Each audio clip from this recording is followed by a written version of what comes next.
Well, that's fun, isn't it? A little rock and roll here while we're doing office hours. Let me check some stuff here in the background. I will be right back. Make sure we're live where we need to be. One moment.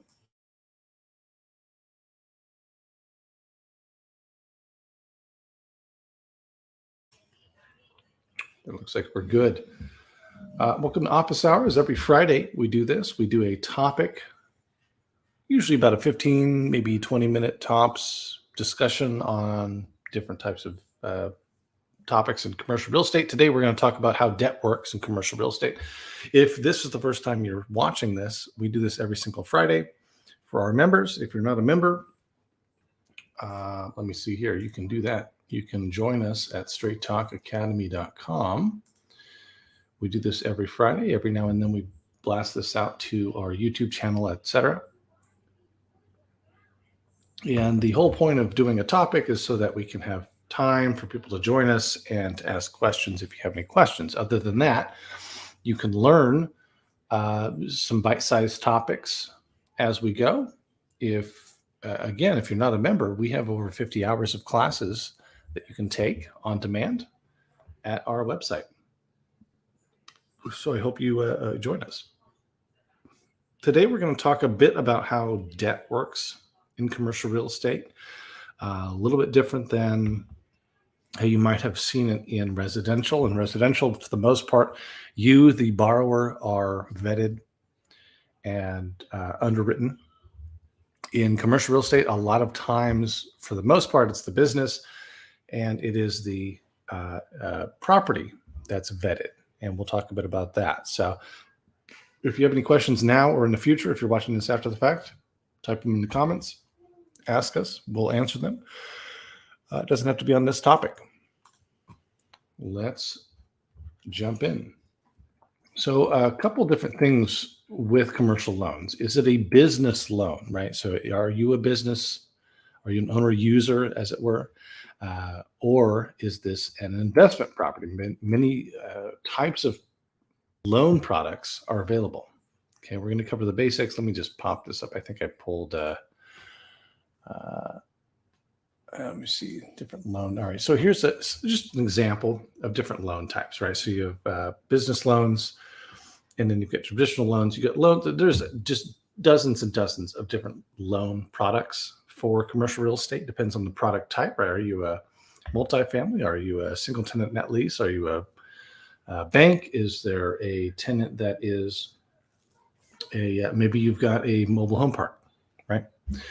Depending on what you're doing, there's different products for loan products for the different property types, right? So just keep that in mind. Okay.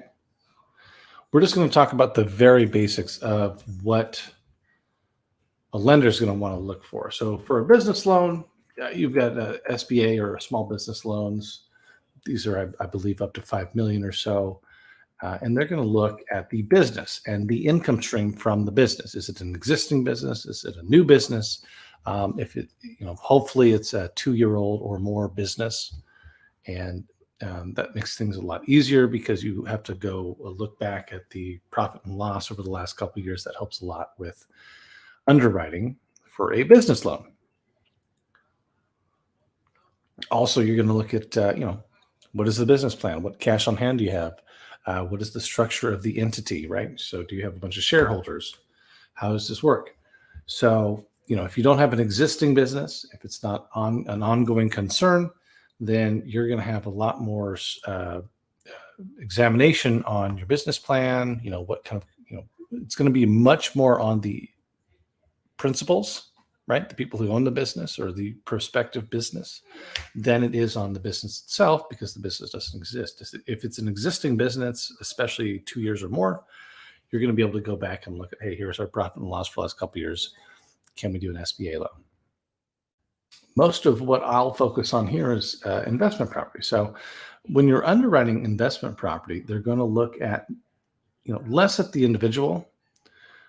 And they're going to look at them and their investment experience of the product type, but they're also going to look at the property and its income stream. That's going to be a very big focus. And usually when I work on these, they're not really going to go below $1 million. I've had a couple that have gone, between 600,000 and $1 million as a favor to me for future business. But generally speaking, if you're talking to a lender, they're not going to want to go below $1 million loan. That's kind of a hard floor there.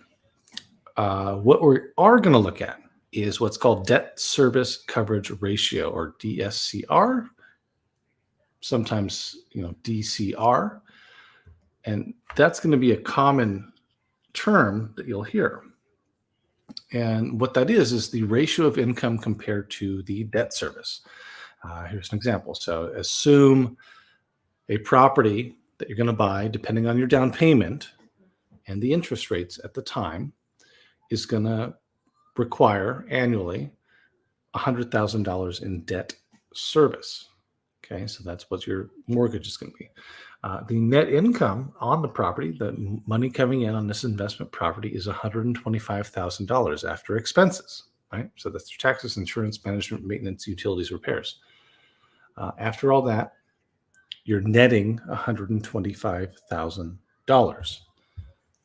What that means is your income, your net income, is 125%, or essentially 25% more than the debt service required. You're going to divide the 125 into the 100 to come up with 1.25. Okay. Debt service coverage ratio is 1.25. And a lender essentially wants to make sure that the property itself, the investment property, is going to be able to cover the debt on its own with a bit of cushion, right? So a bit of extra cash flow.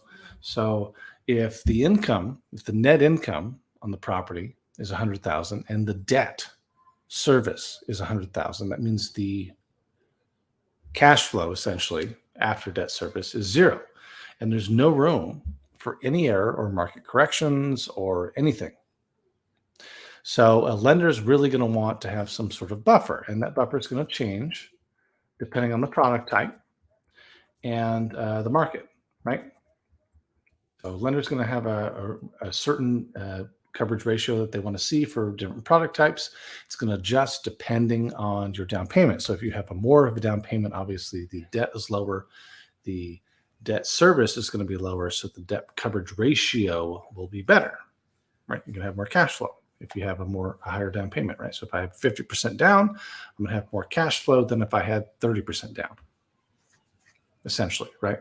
So a lender is going to want a certain ratio, and depending on the cash flow, they may say, hey, our max LTV for a multifamily is going to be 80%, but we want a 1.25 debt coverage ratio, which means that, depending on the market, right? So our market right now is very high.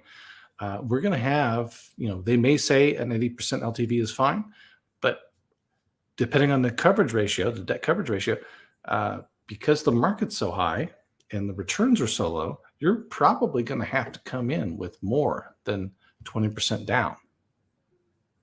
Okay, hopefully that makes sense. Most of the time, for most markets, it could be 1.10. Most debt coverage ratio requirements are going to fall between 1.15 up to 1.4.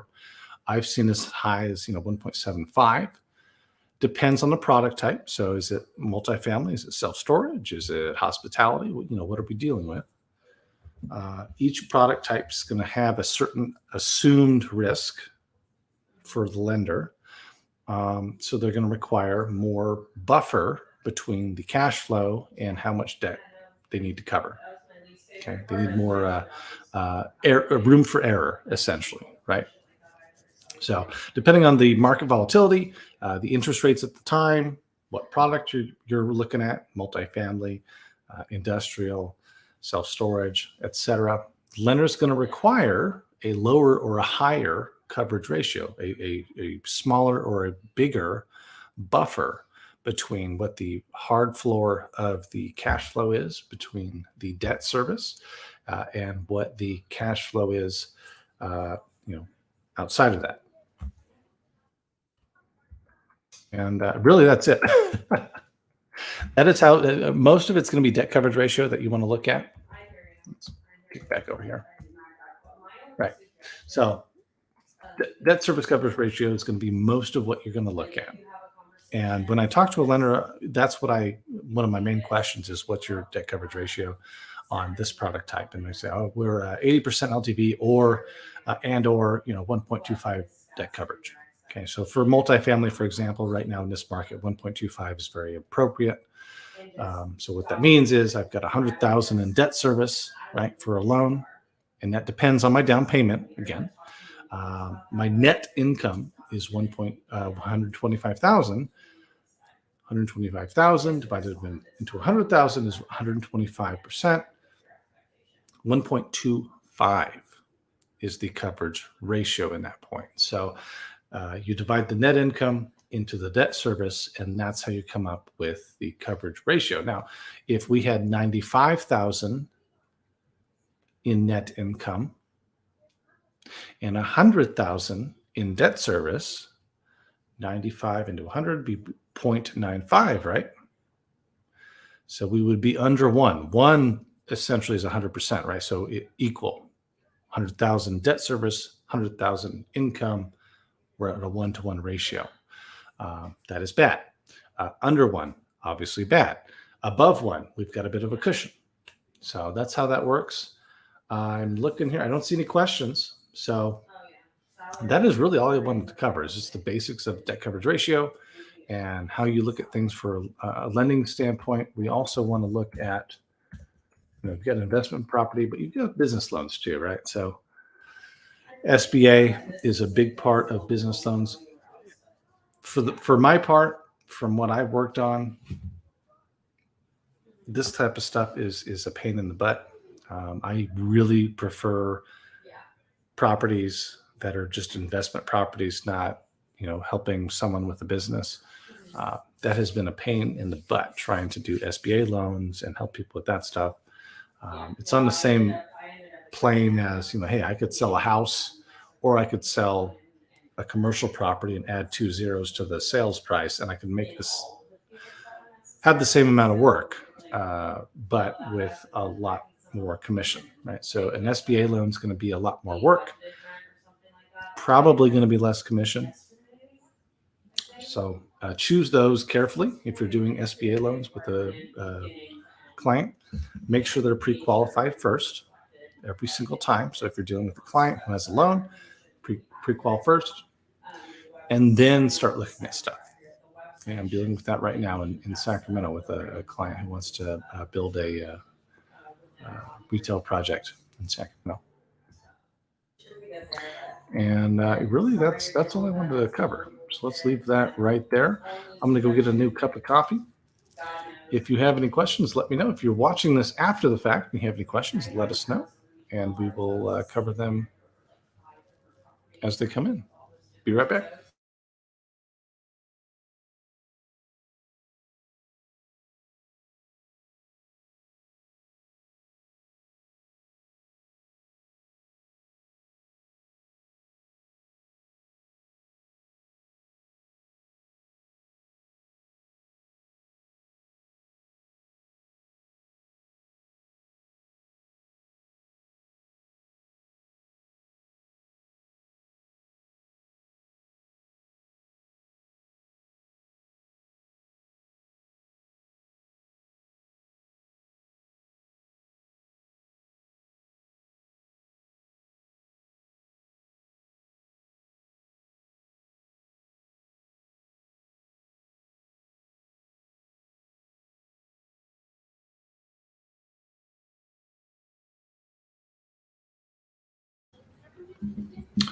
Got my cup of coffee here. I got 10:15 my time.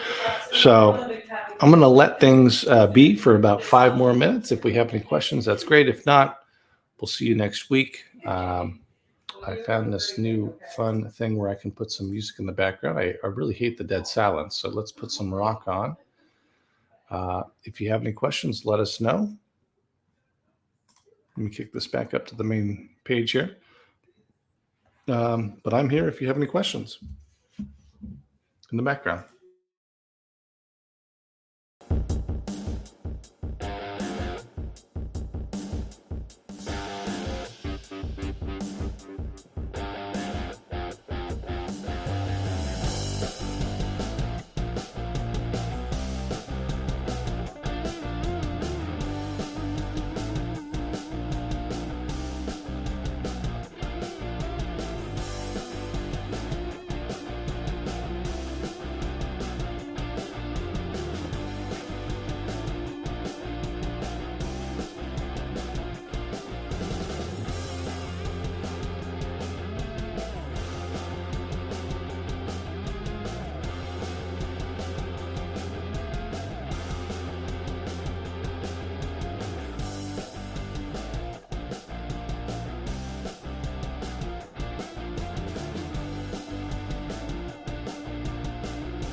Yes, I can.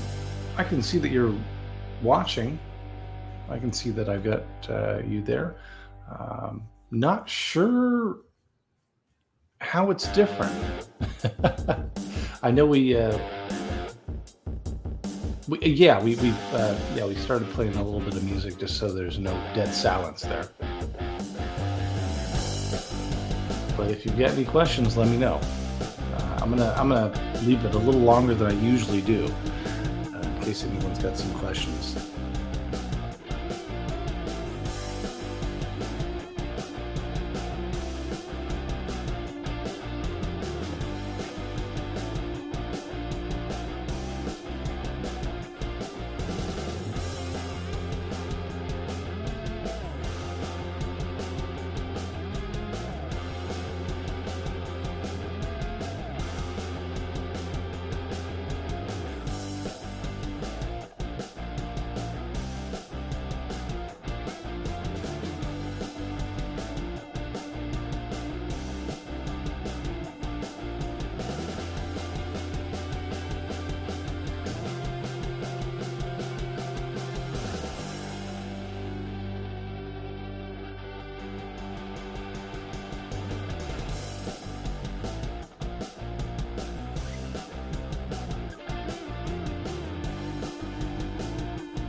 All right, got 10:25 my time.